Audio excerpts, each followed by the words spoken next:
this inner wound has been dictating my life, and not just in love and relationships, but it dictates in all areas until you're willing to like look at it, until you can actually see it for what it is.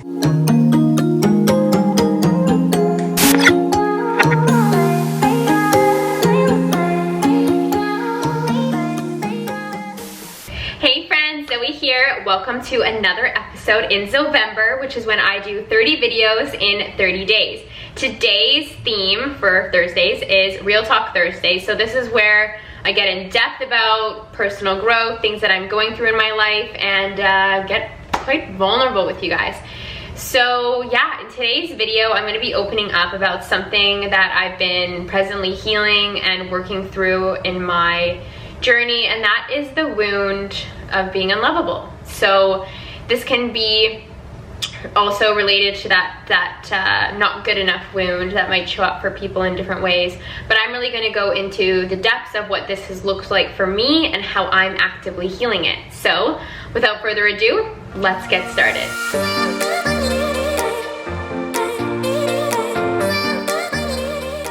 Alright, so if you guys have not hit that thumbs up button or subscribe down below, be sure to do so. November, like I said, is when I post 30 videos in 30 days. Every day has its own theme, so there's a bunch of really great content coming at you guys for the entire month, and I'm very excited to be sharing my life with you, and also sharing vulnerably as I'm presently working through this healing season of my life. Because one thing that I've really realized this year, and what I've really kind of transitioned into YouTube, just kind of sharing like more vlogs, that style of videos, is that I felt like my perfectionism mentality and tendencies seem to get in the way of me producing content when that just doesn't really make any sense. Like I'd always have to feel like I need to learn the lesson so I can package it in a nice little bow and hand it to you guys so that you could learn from maybe things that I've gone through, so you don't have to fully go through them yourselves, or it can bring awareness for you.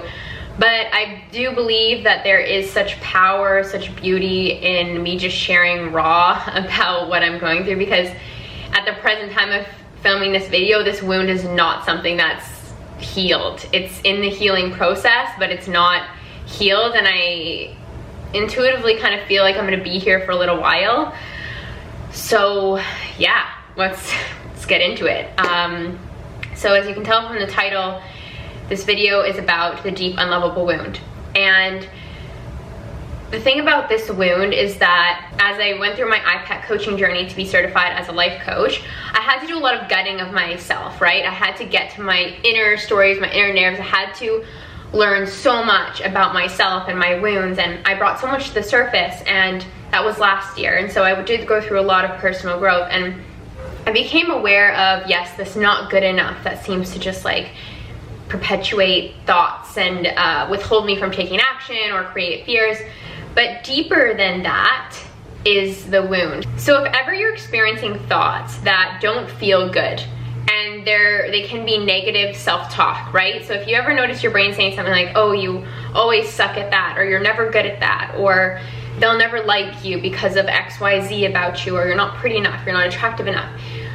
When you hear those things going on in your mind, right, those thoughts are perpetuated from wounds that you're being called to look at, whether you're willing to look at it or not. Some people spend their entire lives letting those things float around on autopilot. But if you're watching my YouTube channel, you're probably someone who, no, you're like, I want to reprogram my mind, my brain, and I want to learn how to become my own best friend and really hardwire that into my brain. It is possible to change your mind, literally, to change your brain function, your neural pathways, and I'm going to get to more of that in this video. But that being said, if you are someone who's really interested in how that process works and how to start implementing it in a very quick, systematic way, you can join the Abundant Beings Club, which is actually like the exclusive Low and Zone membership. That's where I do the podcast, but we welcome new members all the time, and it's a membership program. So we take people through this growth. There's monthly group coaching calls, Q&A sessions, hot seat coaching, things like that. So you can check that out down below if that's something you're interested in. But what I would say is that my mind, especially after going through the IPEC coaching journey and learning about myself and diving into a lot of Dr. Joe Dispenza's work and really implementing practices to reprogram my brain, is that whenever something is calling me to heal, it will first prompt itself in ugly looking thoughts, right? I've become aware and I use these ugly looking thoughts and feelings as like a notification system. Like, bing, bing, bing, great, it's time to go heal something else. And I was aware that I had this unlovable story to some extent. And I've been very open with you guys on my Why Am I Still Single series, because a romantic loving partnership is not something that's been in my reality in a very long time. And the ideal partnership that I have in mind that I'm consciously creating is just not ever been there, right? And so the last time I was in what I would consider a somewhat functional relationship was literally a decade ago. So that is feels very far away from me. And you can tell, like, you can always tell what someone's inner world is like based on their 3D reality. So if you see someone who has a very good relationship with money, you know, the bank account will be good. If you're somebody who really believes that they will innately be successful, they will have success in their life. If someone feels very confident inside, they will naturally exude that and you'll feel their energy. So clearly, because I do not have romantic love in my life, that there's an array of stories that I have been peeling back the layers of for quite some time now. And I really say that I've been in boot camp about this for like the last 2 years. So we're in it. We're in the depths of it. And I do feel like now that we're in the very depths of the boot camp, like things got real hard real fast, is because the big transformation is coming. My life coach, she refers to this as being in the magic goo. Like, it literally feels like you're stuck in some kind of goo. Like when the caterpillar crawls into the chrysalis and is about to transform into the butterfly, it literally turns to goo before it turns into a butterfly. So that's where I'm keeping the faith in everything that I'm navigating, because it doesn't feel good inside. So like I said, my brain, my mind is in an abundant place. And more recently, as in the last 2 weeks, when I committed to going to ayahuasca, in the sense that I paid my deposit and was like, I'm going to see ayahuasca in like a month, the pre-work started to show up. And I felt this deep feeling, like in my heart chakra and like in my body, of just energy. And I started to cry a lot. Like, I just started to cry, little bursts of crying, 2, 3 minutes, 5 minutes, and just feeling sad. And as my body was allowing these emotions to come to the surface over a few days, which when you're going through healing, sometimes it feels like the only thing I can manage right now is just like allowing this to pass through me. I'm not at this point, I've learned way too much about myself and about the healing process to suppress this. I know that the way to move through this in the path of least resistance is to always allow yourself to feel. You have to feel it to heal it. And know that the healing journey is not linear. And that being said, know that the healing journey is about you learning to love yourself more deeply, you learning how to nurture yourself, you learning how to fill your own cup so you don't reach for validation from other people or circumstances. You simply are whole and complete on your own. So that being said, sometimes I've thought in the past that I've healed things and then I get triggered again, and then I can tend to get into this place of judging myself for a few moments, like, what? I thought we healed this. I thought we were over him. I thought it's done. And it's not. So these are great moments, because those are the moments when you can ask yourself, can I show myself more compassion? Can I just allow this process to take as long as it needs to take? And can I love myself all the way through? The answer is yes. Like, that's how you move through this as in the path of least resistance, is to always just honor yourself and honor your process. Like, time is not a thing anyways. So trust the timeline of your life, and trust that when you're being prompted to heal, it's because there's something on the other side of that. And what's the opposite of me feeling deeply unlovable? It's me feeling so lovable. And I have not yet known a life where I feel deeply lovable, because I have not done this work yet. So I'm looking forward to what that life looks like, because until the subconscious unlovable story became very conscious a couple of weeks ago, I was not aware that this was fully dictating my life. Yes, there are there is evidence of that, as in I'm single, as in relationships don't work, as in I have had certain patterns in the past, as in like I just don't feel attracted to anyone right now. And so that's the evidence that there's deeper inner work, but I just haven't seen it. And that's why you have to trust the timing of your life. When the healing happens for you, it's happening for you because there's something ahead of you in your future that's on its way to you, and you have to be in receivership of that. You have to have space to receive that. You have to have awareness. You have to have, you know, these greater things. And on the other side of these little dark nights, or like the deep healing seasons, is always abundance. It's always been abundance, and that's how I can recognize what I'm going through right now. Is like, this feels deeper and feels more painful than anything I've ever had to heal before. It truly does. I've healed a lot in regards to fear of abandonment, my abandonment wound. I've done a lot of healing over that, I would say last year and a little bit this year. But this feels even deeper than that, because one thing that I noticed about this is like, yes, a lot of like crying, a lot of feeling. It's just this deep sadness, this deep, deep, deep sadness that just has come into my life, and I'm allowing it to be there, I'm allowing it, but it just feels so heavy. And it also came with a couple other emotions that I recognized through these perpetuating thoughts that were showing up. So these thoughts that were showing up was like, you're gonna be 29 in December, and like you still haven't figured this relationship stuff out yet. Like, that's fucked up. Like, you have not had a functional relationship in a decade. Like, why not? Like, what's wrong with you?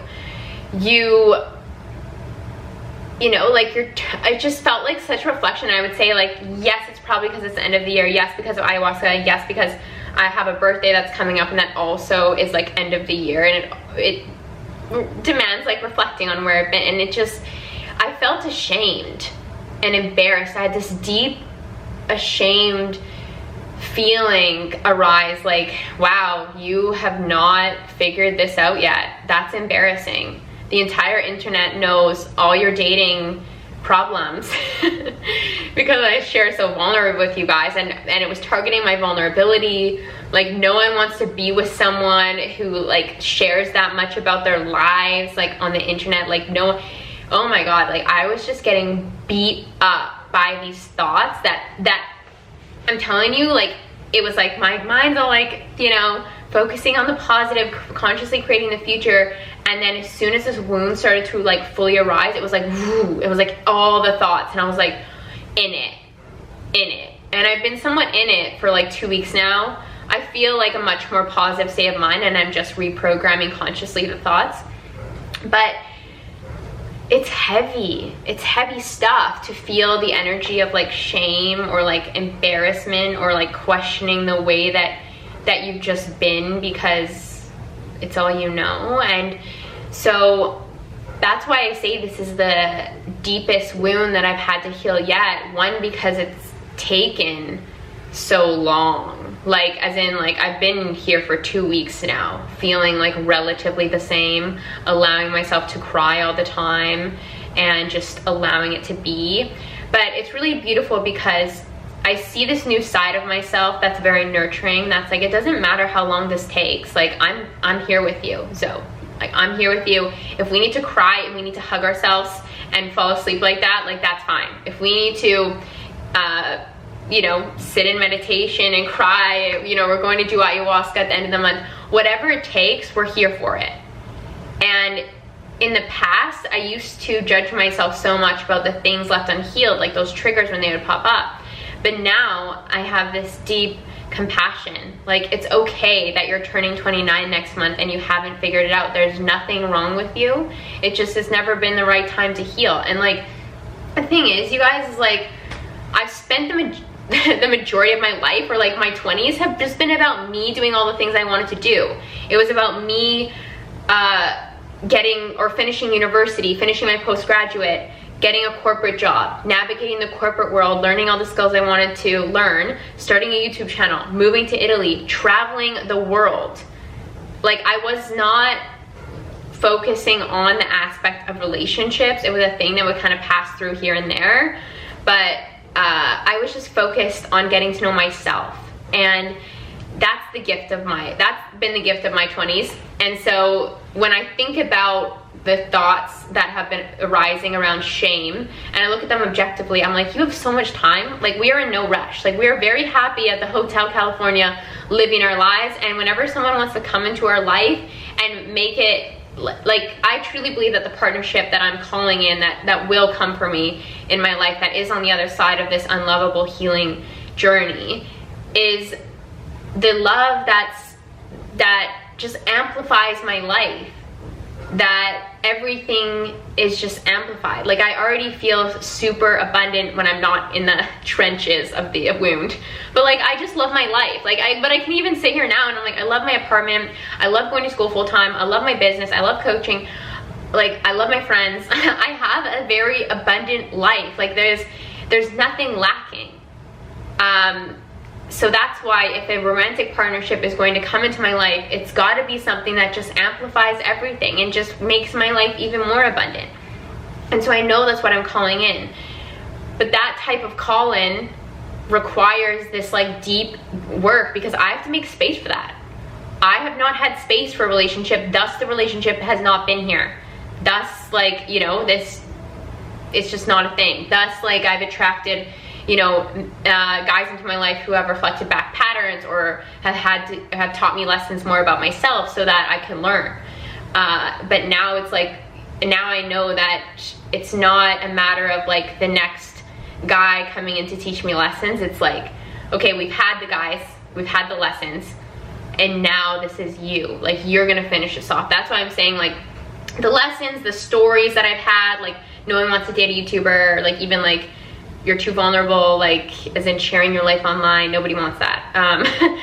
So deeper than that, like deeper than all the stories, is the wound, right? So the wound is the unlovable wound, and the way that I'm nurturing this, like I said, is crying, allowing myself to feel. Really, the only way through is to feel it, to heal it. I'm sorry, you guys, like, I know that no one wants to do that, but that's what it is. And I'm sitting here and telling you that I've cried like every day for 2 weeks because that's just what is going on. And it's great, like, it's great, because after you have this burst of cry, you feel like a little bit better. And I feel better than I felt 2 weeks ago when this started to pop up. I no longer feel embarrassed. I no longer feel ashamed, because I allowed myself to feel that. And instead of judging myself like, wow, like, you're turning 29 in December and blah, blah, blah, I could have followed those thoughts and went into self-sabotage mode, but I was like, no, these are foreign thoughts. I didn't know they were even in the subconscious. So we're just gonna look at them and we're gonna get curious. Because when you have curiosity, judgment cannot exist. When you're curious about your ways of being, your patterns, the ways that you've lived your life, then you can allow for a new opportunity, a new way of looking at things. And so that's what I'm doing now, is I've just been crying, I've just been meditating, I've just been taking care of myself, like going for massages, and like, whatever makes me feel good, I do that. I actually have not been on, like, other tips that I do is that I don't allow myself to, well, I'm not drinking right now, I'm not numbing myself with like anything Netflix, like, I don't binge anything right now. I'm very much honoring my emotions, my feelings. I'm cooking for myself every day, like cooking meals that are healthy, balanced, intuitively following what my body's telling me that it needs right now. I haven't really been on social media too much. I don't really feel like putting my face, or haven't. I'm okay now. That's why I'm filming the November videos. I didn't want to show up on Instagram stories, or like, just, I'm not really scrolling my phone, and that feels really good. Like, I'm just like, whatever, like, that's not, I don't need to spend any more time being distracted by the three-dimensional reality when my inner world is the one that needs the attention right now. So that's where I'm at. I've been meditating every night with Hape, plant medicine that I do, and it just feels really good. Honestly, it just feels really good. And like I said, I have this mentality of however long it takes. I could be in this for months. I could be in this for another year. Very unlikely, based on how I intuitively feel. I feel like I'm going to do ayahuasca at the end of the month, and this is my pre-work. Something big's gonna come up from there, and I'm also doing ayahuasca on my birthday. So if anything doesn't get healed, like this is my intention, is like, let's go to work on the unlovable wound. But yeah, I wanted to share that with you guys because it was a story that I was aware of, but I actually had never felt it fully. I'd seen the glimpses of it through the stories that I've had of like, the guy that you really like doesn't like you back. What's deeper than that is unlovable. What's deeper than the not good enough is the unlovable, the root of it all. And like I said, the one thing that really keeps me going is the opposite of how I feel right now. Being in the depths of the wound, like everything has to have an equal or opposite reaction. Like that is the law. So I don't know a life where I truly feel lovable. I don't know what that looks like. I can imagine what it looks like. I imagine it feels like that partnership. I imagine that other parts of my life start to feel better, like probably even my relationship with YouTube, because I feel like it's been quite stagnant for me. And I feel like naturally it's because probably I feel like at the root of it, like it's not possible for the internet to love me, right? Like, I know that sounds weird, but like I'm just getting really vulnerable now with you guys and it's starting to bring up the emotions, but it's this inner wound has been dictating my life, and not just in love and relationships, but it dictates in all areas until you're willing to like look at it, until you can actually see it for what it is. So anyways, that's where I'm at now. And I'm healing that, and I'm just gonna keep being open with you guys and honest through November, because this is the time of year when I celebrate myself, when I tie up all my loose ends on YouTube, I build a greater connection with you guys, get vulnerable, and just heal and acknowledge myself. So anyways, I hope that this video helped you sometime along your healing journey. If you're there right now, I'm just literally sending you a big virtual hug, because I know that it's dark and ugly in the depths of like the thoughts, the emotions. Like, I know it's a lot, but just hug yourself, like literally nurture yourself, because that's all that this is calling you to do. Allow yourself to cry, allow yourself to feel, and upon doing that, you just feel better, lighter and lighter each time. Each time you cry, you make space. Each time you forgive, you make space. Each time you just make yourself a nice meal and like be intentional about that self-love, you make space. So I hope this video helped you guys, and just sending you all the love and thanks for being a part of my journey. Can't wait to share with you how bold this